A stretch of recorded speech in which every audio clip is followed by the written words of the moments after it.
माऊलींच्या पालखी सोहळ्यादरम्यान झालेल्या अपघातात सांगली जिल्ह्यामधल्या 3 महिला वारकऱ्यांचा दुर्दैवी मृत्यू झालाय तर 3 जण जखमी झालेत। कसबे, डिग्रज, मालगाव आणि कौलापूरमधल्या या वारकरी महिला होत्या। या घटनेमुळे सांगली जिल्ह्यावर शोककळा पसरली असून गावांमध्ये कडकडीत बंद पाळण्यात आलेला आहे। वारकऱ्यांच्या सुरक्षिततेसाठी सरकार ठोस पावलं उचलण्याची मागणी या ग्रामस्थांनी केली आहे।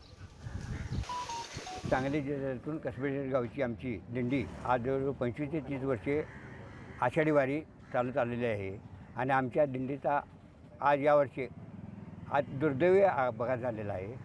आमच्या गावावरती भयंकर शोककळा पसरलेली आहे। 3-4 लोक महिला वारलेले आहेत असं म्हणून समजते आम्हाला।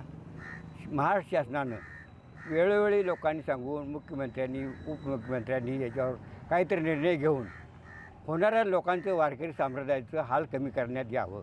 पंढरपूरला जाताना असताना अशी दुःखद घटना घडणं हे खरोखर लज्जास्पद आहे। या दृष्टिकोनातून शासनानं त्यांच्या कुटुंबियांना काहीतरी मदत करावी आणि नुसती मदत करून न थांबता वर्षाला जे काही अपघात होऊन काही वारकऱ्यांचा मृत्यू होतो त्या अनुषंगानं कायमस्वरूपी उपाययोजना करण्याची गरज शासनाची केंद्र सरकारची आहे। त्या दृष्टीनं या राज्यातल्या राज्यकर्त्यांनी तसे प्रयत्न करावेत असं आम्हा सर्व डिग्रजकरांना माळकरी लोकांना वाटतं।